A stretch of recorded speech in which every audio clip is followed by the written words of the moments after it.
Hi there, friends. Welcome back. Welcome back to us, Dr. Christy. I am your friend, your girl, Dr. Christy Perez, here for the AIDS United Melanated Movement Engagement Portfolio. And I'm back with my newest and truest, my dearest, Justine Davenport. Hi, y'all. It's Hi, me. Just. Thank you so much for having me back. I'm so excited that y'all invited me. Oh my God, you are a treasure and a pleasure, and we're so glad to have you here. How have you been, Justine? I've been good. I've been very busy. I've been working. I've been working. I've been working. I've been mothering. A lot going on, but it's all good because I'm going on vacation after this. So it's well deserved. Wonderful. You need some time to recharge. We love a good recharge. Well, y'all, Yes. welcome back again. We're going to get more time to chat with Justine. This is our final episode of the Ask Dr. Christy Perez. This chance to be an ambassador and a partner with AIDS United and the Melanated Movement has been incredible for me. And I hope that for those of you who have come across the programming, have engaged with it, have submitted questions, that it's been meaningful for you as well. And, we've had a great 6 episodes. We've had a great 6 months of being able to do this work together where we talk. Our punchline for this has been chat with Dr. Christy to ask the hard questions, but get the soft answers. And I feel like we've lived up to that mission. What do you think, Justine?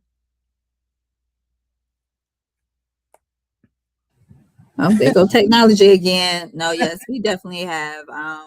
I think delivery is very important for people to receive information, and I think we've done a great job at doing that. I agree. So pat on the back for that.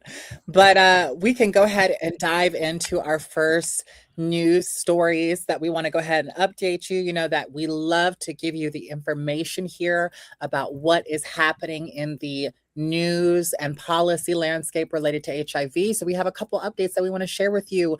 As usual, some of them suck, and we have one great piece of silver lining in it all. So recently in Baton Rouge, Louisiana, some healthcare providers will be losing the ability to provide infectious disease, sexually transmitted infections, preventative measures. The state has cut funding for condom contracts. And now, in a state like Louisiana, which has the fourth highest new diagnosis rate, that's pretty troubling. And we know from data that Black and Brown communities have the highest relativity rate for when it comes to new diagnoses. Justine, what do you think in a time where we're seeing, we've talked about science under attack, we've talked about human saving funding for medical and different advocacy stuff being cut.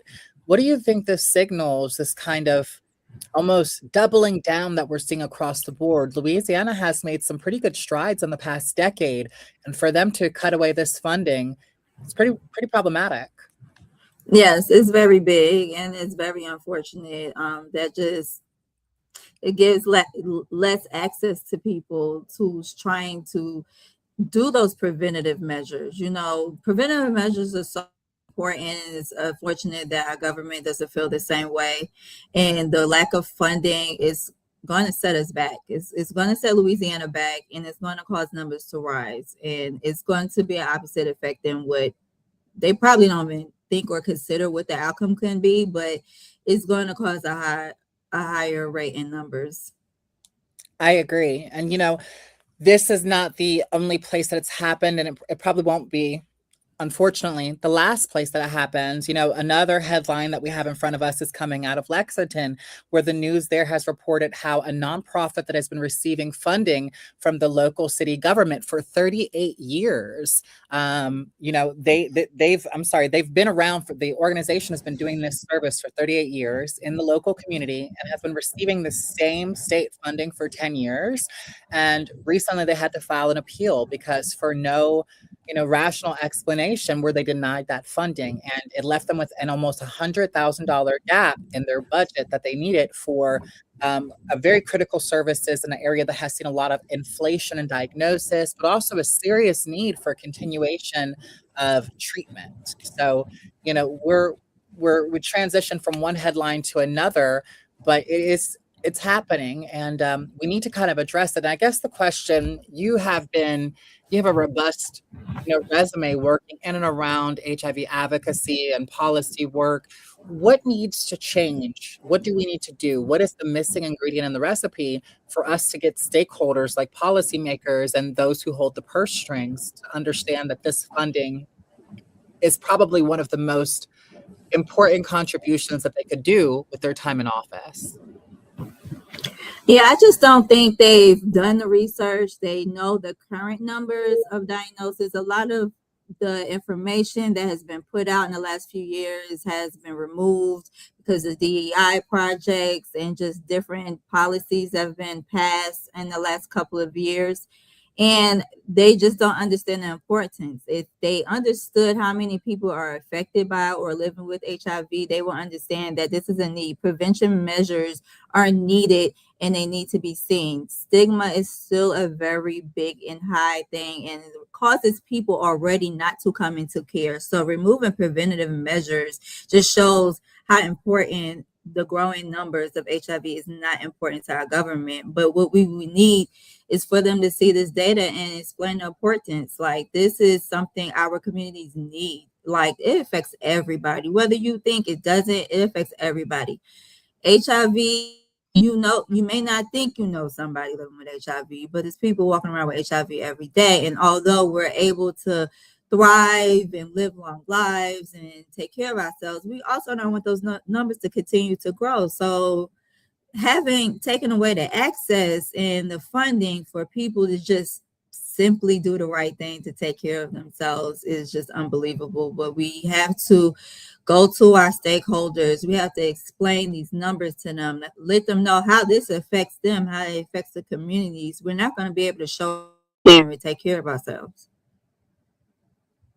True, 100%. And in addition to those wonderful offerings that you made, I would remind people that it can often seem like, what can we do? What can I do to change things? But the reality is that we saw recently in this past year in Florida, we saw state legislature make moves to cut funding that would have left hundreds of thousands of people out of care and endangered their very lives. But the combined efforts of loved ones, of people living with HIV, with people who just simply wanted to be responsible, take measures to protect themselves and the ones they love from new diagnoses, advocates, policy people, they all banded together, and that extremely concentrated, unionized kind of pushback, that advocacy campaign enabled them to hold on to the necessary state dollars that would allow that treatment to stay accessible in the community. So I just want to remind anybody that might be listening, the ultimate thing that we can always do is build coalitions, build partnerships, get active, get involved in the community, talk to your representatives, and let them know in no uncertain terms. Let there be no equivocation exactly that this is a human rights issue, it's a public health issue, and it's an issue that you feel very strongly about. And so that's definitely, and we have a comment from Mara Lynn. Mara Lynn says that, this is very unfortunate and scary. And Mara Lynn goes on to write that stigma has barely changed in all these years. And you're right, Mara, that is true. It is very unfortunate and it can be scary. But it's instances like what we saw in Florida. And it's the existence of people like Justine Davenport here who are champions of HIV advocacy and policy that should keep us kind of inspired and feeling optimistic. Yes, exactly. Better together.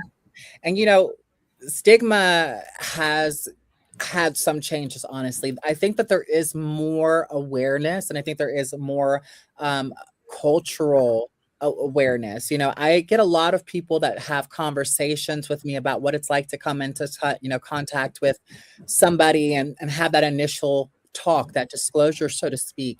And a lot more people are informed than I think that we give credit for. So, I'm very hopeful in that regard, but we have some good news. So I don't want you to think that it's all unfortunate and scary, Marlon. Some of the good news is that we have seen in the past several years all types of headlines related to HIV cures and vaccines, treatments, etc.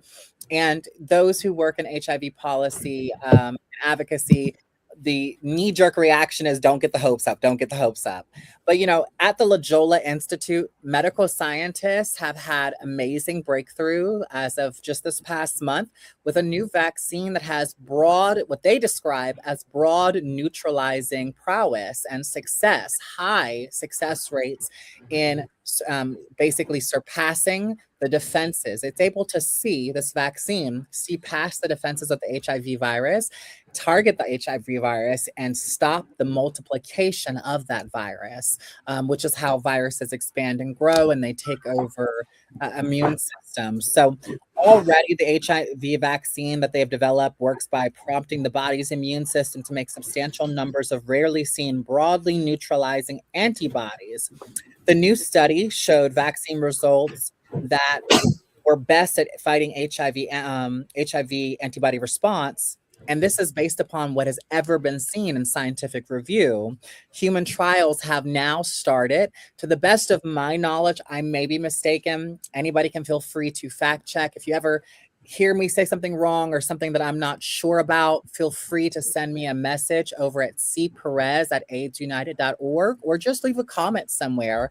But I believe that this is the first time that any purported vaccination or cure of HIV has made it to human testing trials. So that in itself is pretty substantial.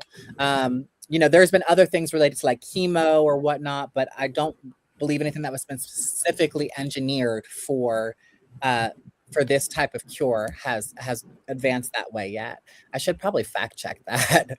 I want to make sure now, because I feel like I did when I was reviewing this the other day. I was like, hold on, I don't think I've ever heard about human trial. Anyway, we're going to move on with a little bit of announcements. So while this is the last Dr. Christy episode, and I was so lucky to get Justine to come back, who's getting ready to go to Thailand. Go off, queen. Yes. So we will be doing a huge event happening in July on the 29th. I'm sorry. July 29th. It is July right now. On July 29th. And I want you guys to be paying attention very closely to the AIDS United social media, to the website, because there will be a virtual roundtable. And I'm not going to tell you yet who the guests are, because you can't be greedy. Okay. But we have some huge champions of human rights, of systems change, of medical equity advocacy, and HIV advocacy. These are juggernauts of thought and culture. And I'm so excited for you to join me with the rest of the Melanated Portfolio staff. Some of them will be behind scene, like Carly, our amazing program manager, Sophia, our amazing communications wizard. So yes, I definitely want you to be keeping your eyes out for this, because this is a virtual roundtable with literally cultural giants of thought, and you're not going to want to miss it, because we're going to get into the things. We're going to get into the bits and pieces, okay? But we're going to go ahead and transition now to my favorite part, which is y'all's questions. So let's get to the asking Dr. Christy part of Ask Dr. Christy. All right, for our first question. Here we go. What do you think is uniquely powerful about Black women leading with love, truth, and community? Justine, do you want me to answer, or do you want to answer? I feel like you have a marvelous answer for this, because you have been leading for quite some time, and you talk a lot about these messaging. I do. I can start it off. Let's see. So, Black women leading with love, truth, and community.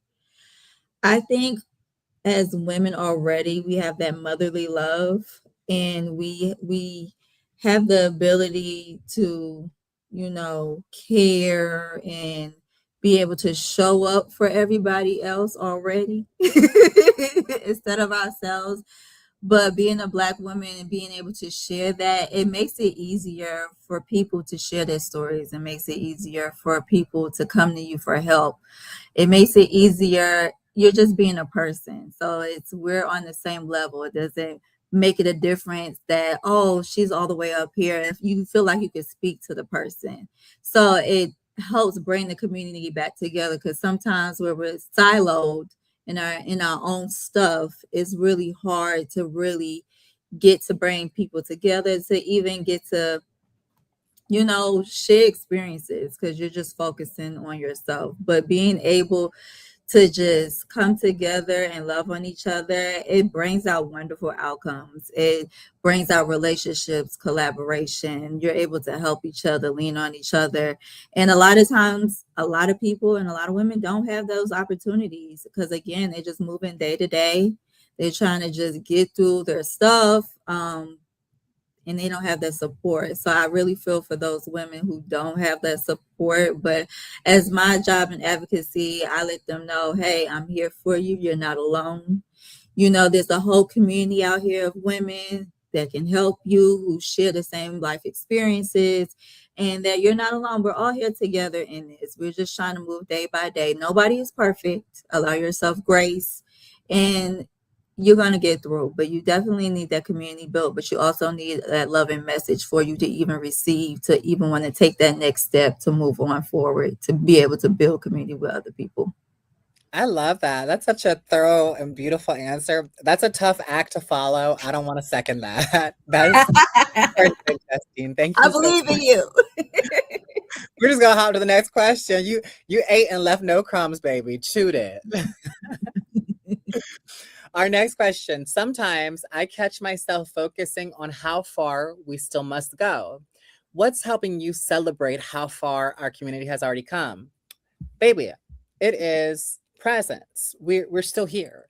You know, the mark of success or loss is not in it's not in that. You know, the fact that we are here is that we are prevailing. You know, the reality is that it's very easy to spend time and energy on the negatives, the things that didn't get the outcome that you wanted.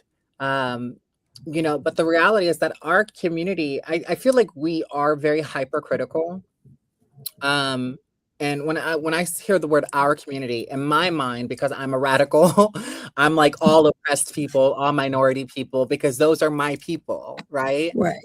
So, you know, I think that we tend to be very critical. It's kind of like that saying about like, you know, nobody is a bigger judge of you than you.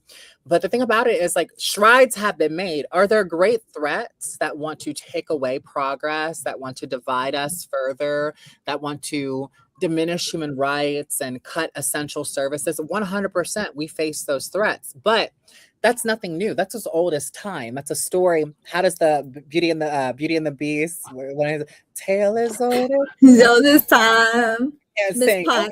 but that's a tale as old as time. There will always be opposition, and the way I like to think about it, and this is how you know I'm a nerd, right? I like to think about it like the Jedi. On one side, we have the Jedi, the good ones, the people of order and hope and light, and we're fighting for a better world. When you think about it, they like to say culture war. This is a war of values. We're fighting for something that is more affirming, more beautiful, more bright, more hopeful, more fair, more full of access for resources and opportunity. And they are fighting for nothing greater than to take the world back to some pale imitation of what they think is greatness. Okay. So they're the Sith, we're the Jedi, and you know, we have this. We have to celebrate the fact that we're here. We have to celebrate the victories we've had. And we have to celebrate the fact that there is still another day for us to fight. And here's the crazy thing. Fighting doesn't even always have to look like protesting, marching, policy work, lobbying, da da da. Sometimes just you living and taking a moment of joy is the biggest act of warfare, spiritual and literal warfare that you can do. And for me, please take it from me. That was a hard lesson for me to learn. One of my mentors, my former executive director, Tony Michelle Williams at SNAPCO, Solutions Not Punishments Collaborative here in Atlanta, Georgia. If you get to see this, shout out to you. I love you. She taught me that abolition and the fight for freedom also looks like joy. It looks like joy too. So I want you to remember that your celebration is not just you cutting off steam. It is an active act of resistance against those who want to deprive you of life, liberty, and the pursuit of happiness. So be happy. Yes, I agree. I agree wholeheartedly because recently I've definitely had to release some things from my plate, even though they may mean so much to me. I realized for my mental health and for myself, the best thing I can do for this situation is to step back, look from afar, or maybe do it in a different way where at my city where I can handle it. And then hence I'm going to Thailand, going on vacation. That's how Yes. you do that. Get that joy and get that travel. Get those travel miles. Get them travel miles in. Yeah. Don't catch feelings, catch flights. That's what I'm trying to tell you. Because why am I mad when I can catch a flight? Hello. Okay. All right, Justine, our next question. If someone is watching today wondering what's possible for their own life, what's one thing you hope they never forget about themselves? Never forget yourself. Because yourself can get lost in a lot of things in this world, like we were just saying. So many things are happening, and you can lose the person you are. Okay. I need people to work on themselves. One, work on yourselves mentally, physically, being able to get to know yourself, because sometimes we put ourselves in predicaments and situations and you just lose yourself. Life happens, we love on people take advantage, but the world is going to keep turning, the days are going to keep going by, and you're always going to have yourself. So the best thing to do is take care of yourself, live your life, don't care what people would say to you. Just go ahead and live, because we was born to live. Okay, we gonna eventually die, but while we here on this earth, go ahead and live your life. Life is too hard. Just go ahead and live. Do whatever brings you joy, and it doesn't have to be on a big scale. It can be very small and minor. It's whatever brings you joy, not what somebody else brings you, but what brings you joy on your own. When you sit with yourself in a room by yourself, do you love yourself? Because you got to be able to love yourself. If you don't love yourself, we got some work to do. That's okay. It takes time. It's not easy for everybody, but being able to just hold on to yourself, because the days is going to keep going by. That is really good advice. I definitely think that we spend so much time focused on all of the incidentals of life. I think that love yourself and learning to love yourself kind of has become like feel good affirmation, but like people don't realize that it's a practice. Like you Yes, actually have to cultivate, you have to court you do. yourself. So I think that is great advice. My one thing that I would add to go with yours as partners is I would say, remember that you are not even the same that you were yesterday. And You that part too. are a new person. So Mhm. the thing about it is you don't have to forget what you don't want to, but you can also choose to make new parts of who you are. The biggest piece of advice that I give every single person, anybody that I've ever mentored, knows that I tell them, create an ideal version of you. I'm a big believer in daydreaming and manifestation. Create this perfect image of the ideal version of who you are, how you show up, how you talk, how you take up space, what people say about you, how do they describe you, what are the attributes, the things that they praise you for, and if you want to get real legit with it, you can say what do they criticize you for too. But make the ideal, what do their habits look like? What's the ideal version of yourself? What time do they go to bed? What time do they wake up? What do they fill their day with? What lights them up inside? What is their Mhm. what is their purpose? What are their boundaries? What are their non-negotiables? What are their values? Make the fullest ideal version. What do they do for work? Okay. Yeah. And practice being this person every day. I know you remember that saying, fake it till you make it. And, Yes, because I've done it. now don't do this and try to be a heart surgeon. Okay. We ain't gonna No, fake no, no, that. not We ain't that. gonna You fake. got to go to But school for the that. ideal version of who you are, you act out being that person. And then one day you're going to realize that you've woken up, and guess what? As you've been working towards this ideal version that you had, you're going to be becoming this ideal version. And guess what? Your ideal version is going to change again. And now you're Mhm. going to have a new goal point to strive for. So the biggest piece of advice I can give you about your own life and about, never losing yourself is figure out who you want to be. Yeah. and practice being that person. Yeah. I totally agree. We have a lovely comment from Mara Lynn saying that we're better than their therapist. And I appreciate that, Mara, but you better keep going to Oh, therapy. I got yeah, therapy go therapy. I'm not professional. Friday. All right. So we have our next question. Our next question is I've learned that hope can be contagious. What's happening right now that makes you genuinely excited about the future of our community? And no, you cannot answer Thailand, Justine. I was not. Um, what makes me excited is the growth in the research and that's going in, and just the different vaccines and just the different regimens coming out for HIV. Again, we've come a long way. I know it doesn't feel like it sometimes, but we've come a long way. And then the fact that we still have people passionate and working on research studies for us to live a better life, I'm always hopeful. I look forward to the new advancements.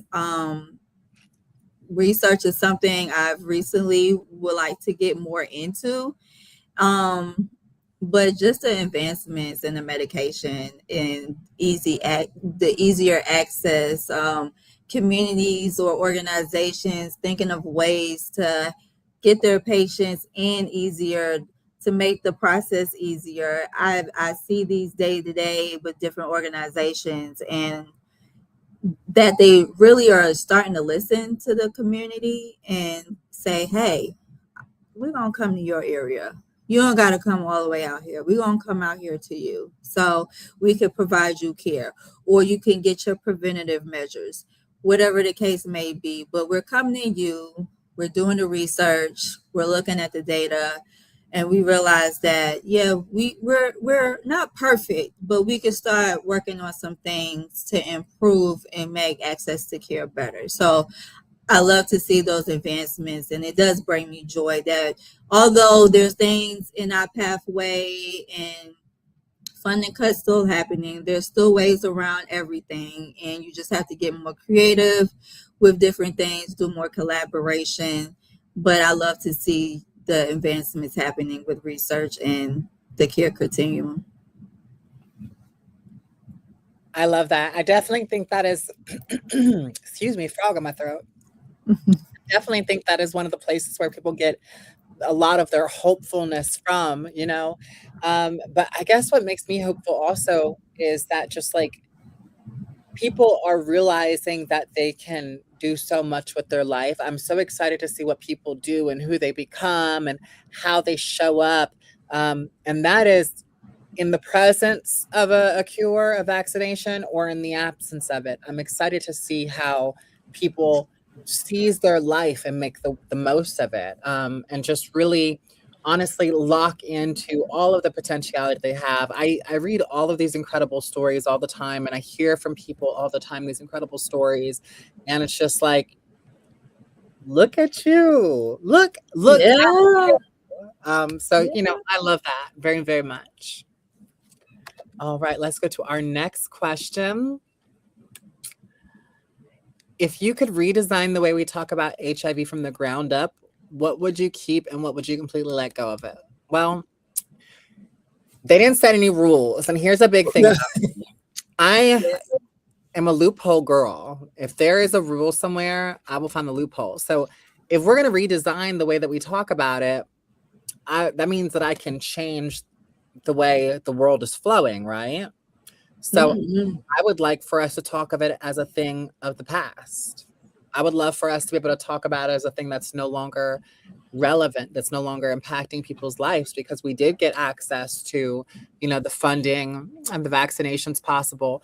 But in the absence of that possibility, I think that I really would like us to talk about what people are doing with their life, the quality of their life, you know, how fulfilling, how normal, I hate that word, their I life, know.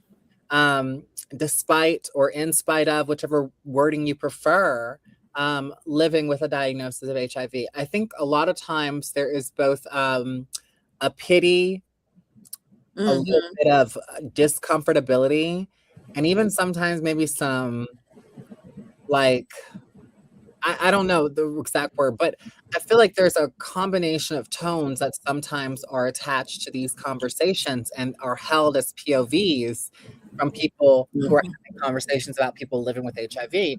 But people living with HIV are having full, um, kind of all of the parameters of human experience are being met. So they're paying taxes, they're going to get school degrees, they're going grocery shopping, they're raising children, they're active in religious communities, you know. So I think the way that I would love to talk about it is rather than talking about it from a diagnosis, um, first kind of entry to the conversation, I would love to talk about a quality of life and about that person type of angle.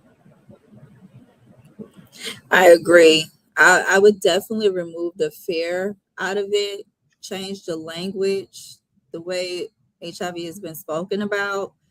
Just we speak to diabetes and cancer differently than they do HIV. So just I don't want to say inclusive, but I don't know the word, but just to remove that fear so it can hopefully remove the stigma that goes with it and just the language in itself when it was originally presented. Yeah. Something about diabetes and like cancer and things like that, even mental health disorders, they're spoken Right. about as something external that happened to you involuntarily. And there's no Right. moral kind of shading or connotation Hmm. aired to it. But with HIV, it is talked about as something that you did to yourself. Um, Right. Talked about with layers of morality, and it's talked about in layers of responsibility and irresponsibility, and it's talked about in ways that seems very condemning. One Hmm. angle makes you a victim, and one almost makes you a perpetrator. Right. Yes. So, to our next question. Our next question is, what will it take for every community to see HIV as our issue instead of someone else's? Ooh, that's a tough one. Ooh, that's a loaded one. Um, I think that I honestly do think that that may slowly be happening amongst every demographic except for white people. And I'm not saying that we're all the way there yet, but with Black women, you know, having such a significant threat from, you know, uh, yeah, um, you know, with HIV, those diagnoses numbers skyrocketing in that particular population demographic, I think that there is more movement and more awareness happening over there. There's been a lot of intersections of like health equity and immigration issues where mhm. Latinos that have come here, they perhaps come from countries that don't have proper health infrastructure, or the stigma makes it so people don't even like, they don't even know about it. They don't know about it. They don't talk about it. They don't think to go get tested. And so I do feel like there is some degree of a renaissance or an awakening to this reality where people are beginning to see it as more of an our issue. Are we all the way there yet? No, we're not. And I No. definitely think that white people consider themselves fully exempt. They definitely see it as everybody else. And this is a generalization, obviously. I'm not saying every single white person. Um, but I do think that proximity to power and substantial privilege and allows people this kind of myth of impunity of some that's not me, that's not going to affect me, that doesn't happen to people like me, that's them. That's a them thing. So I think that that thinking, whether consciously or unconsciously, is still very prevalent amongst white demographics. Uh, in order for it to be our issue, I honestly think that we have to start having more conversations. We have to start having more intersectional, intergenerational, and interracial conversations around it. I think that we need more coalition work, quite frankly. Um, I do think that the white Christian nationalists have sheltered realities of sexual public health education in schools so much that the youth are only Yeah. tangentially aware of something like HIV. And then when it is treated upon in the school system, it's treated upon from an outdated, incorrect, hyper Yes. hyper bigoted, hyper moralized perspective. Um, and, so I think that's part of it as well. What we're talking about is a panoply of issues. We'd have to redo the way education is done. That means that the next Yeah. government would have to return integrity and funding to education. We'd have to bring back community health events. We would have to get churches involved. We'd have to get pastors to remove the moralization of it. We'd need to cross over and talk about the part people really get uncomfortable with, which is the fact that HIV is not only done through sex. A lot of people are Yeah. intravenous contractors. Then you have dandelions, people born into HIV. So, there are layers to this, that it's not just something that I can easily say, this one thing needs to happen. What we're talking about is a complete rehaul of Yeah. facet of societal life in order for us to see this as our issue. And I kind of would tell you, what are some of the things that you think that we need to do to make a certain community see racism as our issue, or bad policing as our issue, or teenage pregnancy as our issue, or incarceration, high school dropouts, any of the societal issue? And I notice the quotation marks, because a lot of this, it has moralizations to it, and I have an issue. Yeah. It's deep rooted. So the same things that you might think that we would need to address any of those other issues are the things that are going to happen here too. And the same reason why we haven't resolved those, because of the degree of complexity of it, is the reason why we're not fully where we need to be yet on HIV healthcare matters. But I think the difference is that people are ultimately, like, even good people who are not selfish, we are self-minded. And so people are taking their health more seriously, and exposure via literature or via groups doing pop-ups on sidewalks, testing tents being around city areas. I think that these things are kind of causing more exposure. And I know that's a very long, drawn-out answer, but I was just trying to cover it the best that I can. And you really had me working through it, because I was trying to figure it out. We were figuring it out together. We're trying to figure out together, because it's a loaded question, and you did perfectly, because it's a worldwide thing. It's systematic. It's so many things to it. It's nothing to break down in one night a week. This is embedded. Yeah. So we're going to go ahead and do one more question, and then we're going to transition to our hot take segment. So, Justine, who are the women you'd like to honor for helping shape your journey? Shout out to my mama. I ain't gonna expose her name, but she knows who she is. I would say my mom and my grandma, they have been big influences on my life.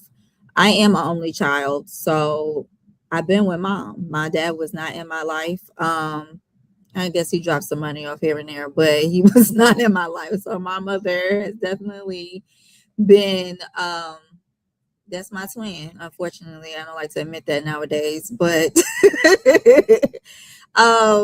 she has shown me how to be the woman I am today.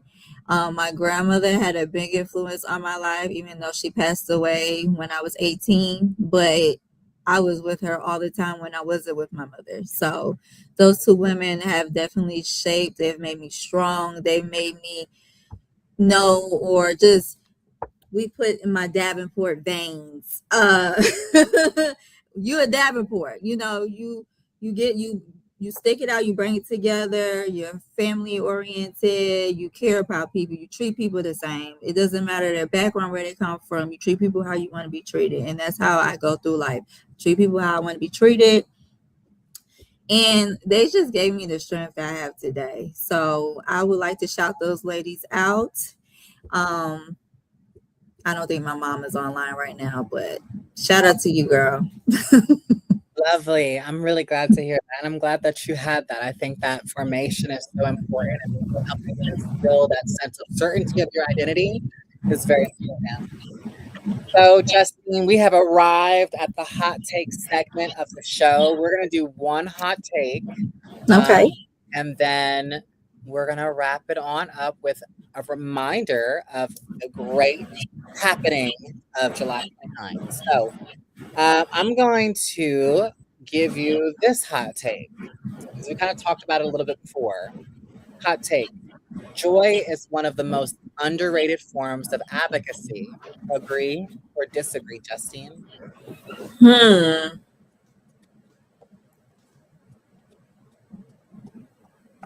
I will agree.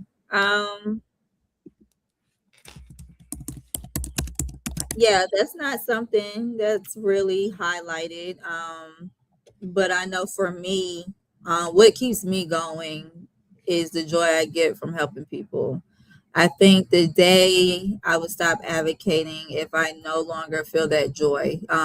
For me as a person in anything I do, if I'm not passionate about it anymore, that means it's no longer serving me at that time and I need to move on because I would hate to do something or be doing work that's so important and not be passionate about it because that just changes the whole experience for everybody, for me, for the other person receiving it. So it's funny because I'm kind of in this transition right now. I'm a little funk, I ain't gonna lie. Where the space right now with HIV in the world and funding and things is just, it's not fair. It's not fair. It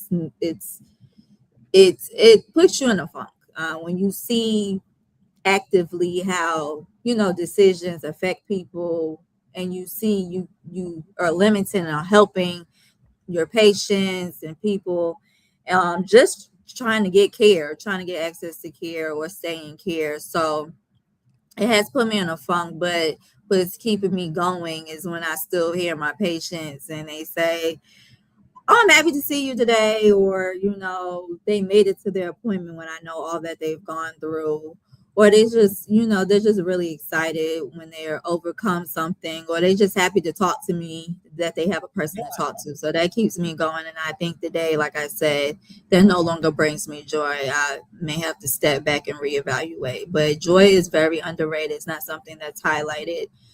Doing this work, we're always working for other people and serving and standing up for other people, but you have to have a sense of joy doing this work. You can't just be doing it just because you get a nice check, or you went to school a long time and again you get a nice check. No, you have to have a passion about this. If you're not passionate about this work, you need to remove yourself or reevaluate to see what capacity you can handle it in. I agree. I think the most useful people, and not just in this area of work, but every area of like Yeah. human-centered work, they are people that feel connected to the work. They have a deep passion for it. So to me, I think that that's the essential formula. That's the essential formula. Joy is the most underrated form of advocacy. There's a saying, it's so cliche, but it's so true. Existence is resistance. And who wants to exist miserably? To live boldly, live beautifully, and live live and in color, so to speak. Yes. All right. Well, I want to go ahead and plug our last announcements again. This is the very last Ask Dr. Christy episode, unless you guys send those messages into AIDS United and ask to have me back. But we want to say thank you so much for being a part of this journey, this community, this experience. We want to say thank you from the bottom of our hearts on behalf of the entire Melanated Movement team and AIDS United team at large, and on behalf as well. Thank you for your trust in us, your confidence, your questions, your hope, your brilliance, and for the fact that you are here. We appreciate you, we care about you, and we'll never stop doing our part to make sure that you can live as boldly and authentically and as beautifully as you deserve. So do not forget that on July 29th at 2 p.m., there will be a special virtual roundtable, which I will be hosting on behalf of AIDS United and Melanated Movement. Again, we have some incredible titans, juggernauts of both culture and thought leadership, advocacy.